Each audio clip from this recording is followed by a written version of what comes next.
Good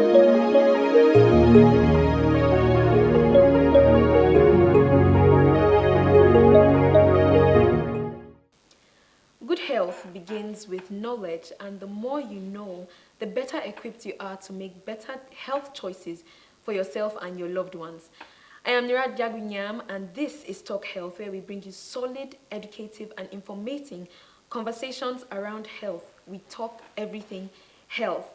And today, I am joined by Dr. Innocent Edward, who is the Senior Registrar for the Gastroenterology Unit at the Jos University Teaching Hospital, JUTH, here in Jos. He's going to be joining me as we shed light on the topic of hepatitis. This is a disease that affects millions around the world, and it is quite common in Nigeria. If you don't have hepatitis, I am definitely sure you know someone or have a family member who has this or has suffered from this disease. We're going to begin the conversation now. It's such a lovely pleasure to have you in the studio with us today. Welcome, sir. Thank you. All right, so we're just going to dive into the conversation. We'll just lay the foundation. What exactly is hepatitis and why is it so serious? Okay. Hepatitis simply means inflammation of the liver. The common cause due to viruses. Okay. So it's very important. Hepatitis is very important because it's a major cause of chronic liver disease, liver cancer, and even death, subsequently death. That's why hepatitis is very important. So we see that there's a range of different types of hepatitis, from A, I think, to even E. I'm quite surprised to see that. But which ones are common in Nigeria, and what are the differences between these hepatitis variants? Okay. Yeah, just like you stated, there are quite number from A to E. Yes. But the commonest one in Nigeria, we have hepatitis A, hepatitis B, and hepatitis C. Okay. These are the most the commonest, and it depends on. They also have different route of transmission. Okay. As hepatitis B, C, and D usually can be gotten through the same route. While hepatitis A and E yeah. are gotten through similar route of transmission. Okay, so you had mentioned that B, C, and D are transmitted. So how are these transmitted? Okay. Hepatitis B, C, and D are transmitted through, can be through sexual contact, can be from sharing of sharps, can be from mother to child. Okay. Yes, these are the common route of transmission, or blood transfusion. Okay. Yes, or coming in contact with infected blood, whether the person infected blood, especially those people working in the hospital, yes, when they come in contact with those patient body fluid and blood, they can get infected. Okay, so you had grouped B, C, and D separate from A and E. So what's the actual difference between them? Okay, for A and E, usually it's from what you consume. That's contaminated food. Okay. Or water. Okay. So if the water or food that you eat is contaminated with these viruses, you can get infected with it. Okay. All right, so now that we understand what hepatitis is and the different categories of hepatitis, what are some of the warning signs we should look out for to be able to see that, oh, this person has hepatitis or is suffering from hepatitis? Okay. Hepatitis, especially B and C and yes, D, yes, they most time they are asymptomatic. We call it asymptomatic. That means the patient will be without symptoms. Oh. That's the common presentation of this thing. But some will present with fever, malaise, body weakness, yes, and joint pains, yellow eyes. When it gets advanced or it got complicated, patient can present with vomiting of blood, abdominal swelling, and the rest. So, but for A and D, and E, yes, yeah, they also present similar with this one, but they don't usually cause those chronic hepatitis or liver cancer Okay. and liver cirrhosis. They don't usually cause those complications. But the ones that cause those complications are Yes. B, C, and D. Okay. So are there people that are more at risk to get this disease than other people? Yes. Okay. Uh, People at risk of getting, yes, especially health workers are at risk Okay. of getting bloodborne, that's infection, that's B, C, and D. D, yes. They are at risk, and also those that engage in unprotected sex, those that engage in harmful practices like scarification marks, uvulectomy, those people, because they usually use unsterilized instrument Yes. to make those scars and also remove those uvula. But I think a lot of those practices are on the downward trend now because of the enlightenment people are Yes. having, and also sharing of sharps among people that share sharp, people that use drugs, especially intravenous drugs. Yes. They are at high risk of getting those infections. Okay. Okay. So now you had said that the most common ones in Nigeria B, D, and C. And for this type of hepatitis, since the patients present asymptomatic, right? Yes. How can we now know? How do people get tested and diagnosed so that they will know that before knowing that they have the disease? Okay. Yeah. The thing now is because Nigeria is in a high burden country for hepatitis. Globally, about 240 million people are affected, Yes. and Nigeria is among the high burden country with Yes. hepatitis. So the thing is now is to screen everyone. We want, Okay. yes, the thing is to screen everybody. So once you come to hospital, either through antenatal, we screen all women for these viruses. Yes. When you come through other departments, we're also encouraged to screen everyone, because a lot of people will present at the late stage where you cannot do anything, Yes. or you have little to do. They've come with complications, they've come with a lot of things, irreversible damage have been done to the liver and other organs in the body. So what we encourage is to screen everyone for these viruses, because a lot of people are working about doing their going about their normal activity, Yes. carrying these viruses without knowing that they have a danger with them. Okay, thank you very much for that enlightenment. So for someone who has gone and has been tested and diagnosed, like they are tested positive, what is the next step for them to take? Yeah, once you are tested positive for hepatitis B, C, or any or the D, the best thing is to go to go to a hospital Yes. where you will be further evaluated. You do some other checks. There are, especially hepatitis B is treatable. We Yes. treat it. Okay. Hepatitis C we aim at cure. So there are drugs for treating them. So Okay. once we find you are eligible for treatment, there are things we look at from the history, your family history, whether you have family history of cancer, Okay. liver cancer, and we also do some blood tests to know about your kidneys, your liver function, Yes. and also scan to look at your kidney, and we do viral load also to look at the burden of that virus in your body. So based on that, we'll either categorize whether you're fit to be treated, or we will observe you from time to time. Okay. So, sir, you had mentioned that people usually come to the hospital when irreversible damage has already been done. And, some people believe that hepatitis, usually they link it to witchcraft.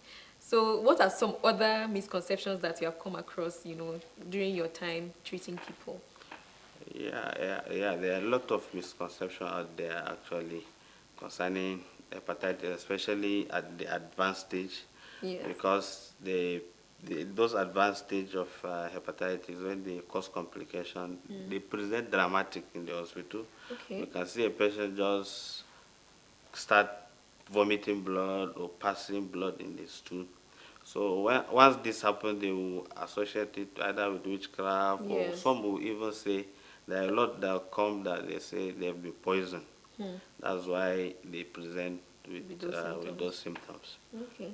So there's also something I've heard recently. I think I was in secondary school at the time, where somebody said that the liver actually has two lobes and that it can regenerate. So it is possible for somebody to do a liver transplant, like give part of their liver and then it will regenerate. So is that true? Yeah, it's true. Okay. Liver can regenerate. Oh, You can amazing. donate your liver, part of your liver, Oh, to someone. And part of treatment for those advanced liver disease, or yeah. those that have liver cancer or end-stage liver, some of the part of the treatment is liver transplant. Okay. So patient can be liver can be transplanted. Oh, that sounds amazing. I mean, the advancements in medicine are really, really amazing. But how often have you seen liver transplants being carried out, especially in Nigeria? Yeah, is not a common thing. It's not a common thing here. I doubt if we have any center that is doing any liver transplant in Okay. the country. Okay, at least not Yeah, yet. yes, most of the patients will refer them out. Okay. Yes. Well, considering that this disease Nigeria is a high burden country for this disease, I think that something should be in the works for that. Yeah, exactly. I think a lot of things are involved to bring those kind of things. Actually, especially the government also have to come in and Yes. yes, to put out all those things together. All right. So But presently we have drugs Okay. available for treating hepatitis, Okay. so that we don't even get to the stage that you have to be transplanted. Transplant. Yes. Awesome.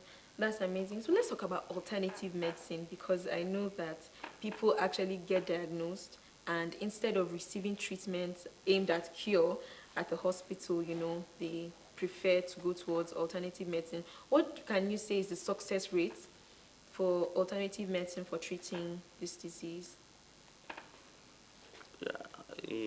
Yeah, a lot actually. Yeah, resort to alternative medicine. Instead of coming to the hospital, they go ahead, and a lot of people have been, will I say, brainwashed, or to thinking that those other alternative medicine are better Yes.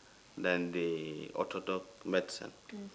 Uh, okay, yeah, a number of reasons I think result in that, because hepatitis B, especially if they come, they are due for treatment. Usually we place them indefinitely on treatment. Okay. Yes, either for life or indefinitely. We don't have specific. So people usually want to go for shortcut where they will be told, where they will hear that if you take this thing for 2 months, if you take this thing for 1 month, Yes. you will be cured for hepatitis. So a lot of people resort to such kind of information, and at the end they will come back to us with complications. Yes. And when they are telling their stories of how they've gone through those alternative distance, is pity, and they've damage have already been done Yes. to them, and they it cannot be reversed. So I think this forum is good to enlighten people, not Yes. to resort to those kind of beliefs or information out there, Yes. so that they can get appropriate medication, appropriate treatment, Okay. follow up, and then those complications are unlikely to come when they are taking their drugs. Okay, thank you very much, sir. We have been having an amazing conversation about hepatitis, and you can hear our guest, Dr. Innocent. He just said that it is important for Talk Health to be on air so that we can enlighten people, and that is what we are all about. We strongly believe that prevention is better than cure, and so we're going to be moving on to the next half. Off air, we are actually talking about vaccines. I'm not sure I've received the vaccines yet, but I'm definitely going to have a conversation with my parents about that. Yeah, But let's talk you about better do vaccines that. as a preventive measure. How successful is this, and why should people, take vaccines? Vaccine, especially, is very important preventive measure for Yes. hepatitis B, especially hepatitis B, that we have very high in our in our country, very high rate of hepatitis B. So, and the good thing about it, we have vaccine to Yes. prevent that. So we encourage everyone to go and get tested. If he doesn't have hepatitis B, get vaccinated, because once you get vaccinated and you have that antibody Yes. with you, you are protected. Studies have shown that once you have that antibody, Yes. you are protected. Is this for life? Yes, it's for life. Okay. Yes. Okay. Once you get you get 3 doses of that vaccine, Okay. and for you to be sure that you are immunized, you have to check it. Yes. Because not just to take the vaccine and just go and sleep. Once you get vaccinated, check. There's what we do. We call hepatitis B profile. Yes. In those profiles, there are parameters that will show whether you are immunized or not. Yes. So if that one comes out surface antibody positive, that means you are immunized. Okay. But a lot of people sometimes they will tell you that they've been vaccinated, but when you do the combo profile, Yes. you find out that that antibody is not there. So those people are considered not vaccinated, and they are not immunized for hepatitis B. So they are at risk of getting infection. Yeah. So once you get vaccinated, check it again to be sure. And this is for different people, different age range. It doesn't have to be a particular Yes, age. Okay. from birth we Yes. start immunizing for hepatitis B. From birth, hepatitis C we don't have vaccine for it. Okay. Yes, A have vaccine, but the one of concern usually are B Yes. and C. Okay. So luckily we have for B. So from birth we start immunizing children for hepatitis B. Those that have not been immunized, maybe before immunization for hepatitis C started in Nigeria, Yes. they can check their immune status for hepatitis B and then get vaccinated. All right. So you had mentioned also that one of the ways the disease is spread is from sharp objects. So what can barbers do, tattoo artists, even healthcare workers who are really at risk, what can they do to prevent, the rate of them getting infected? Yes. For health workers, usually we encourage universal protection. Want any patient you are to see, you have to make sure you put on your gloves. Yes. To prevent, and also after seeing every patient, you wash your hand. So that one is encouraged in the hospital. But for the barbers and people sharing sharps, sharing needles, Yes.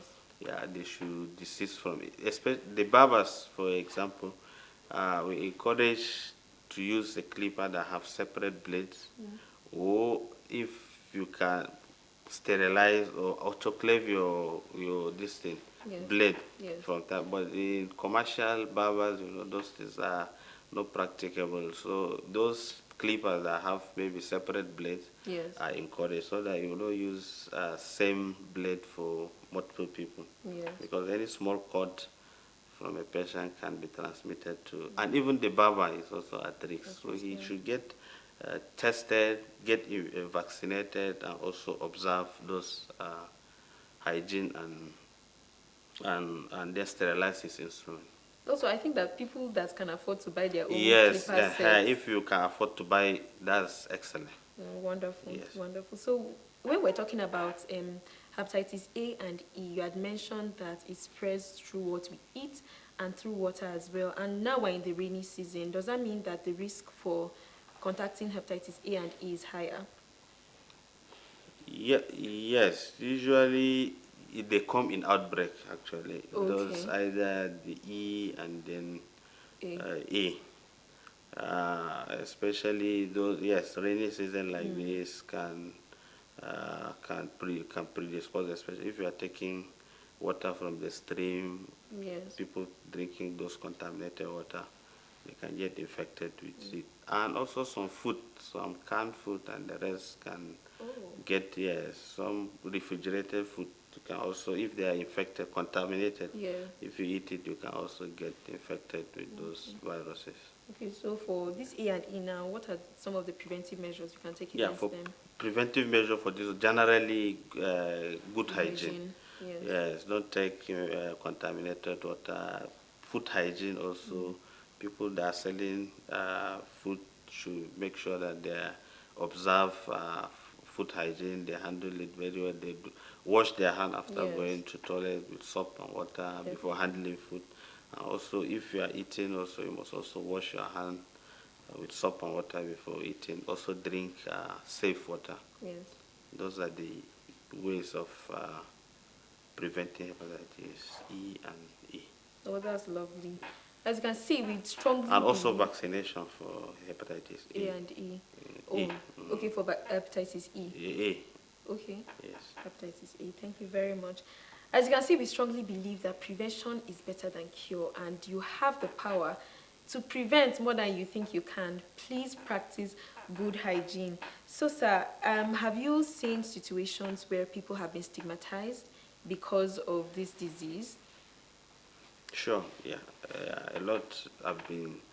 In fact, if you sample around your even the community, try to ask few questions, you will know that especially hepatitis B, there are a lot of stigma, Yes. and even the C, because somebody just recently I was discussing one patient was he brought his father. Yes. He was telling me that will he be able to share spoon with the father, will he be able to hug and the rest.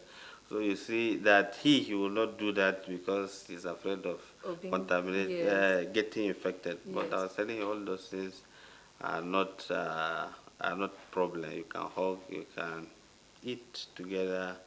There is no problem. You will not be infected. So you see, even among siblings or Yes. among this thing, family members, you can see those kind of mentality talk more outside there. So a lot of stigma. That's why a lot of people don't even come out and say, I have hepatitis. Even if they get tested, Yes. they will just remain with it. They will not come out, they will not come to hospital, they will not tell people because they are afraid of stigmatization. Yes. Yeah. So as we conclude, sir, if there's one thing that you want every Nigerian to remember about hepatitis, what would that be? Okay. Yeah. I want everyone to know that this hepatitis is deadly disease if left unchecked, if left untreated, is deadly. It usually can lead to cancer, can lead to death. So I encourage everyone to know his status and encourage everyone that doesn't have hepatitis to get vaccinated, and also encourage people around you to get vaccinated. And also those that have hepatitis, either B or C, should get treated, should go to the hospital, get checked, and then treated as necessary. Thank you very much, sir. You've heard it here. Hepatitis is treatable, but before it gets to being treated, it can be prevented. We have been having this wonderful conversation, and it is sad to go, but you know that we always bring you exciting and more informative editions. I am Nerat-Dagwi, and I want you to stay informed and stay healthy until the next edition. Bye.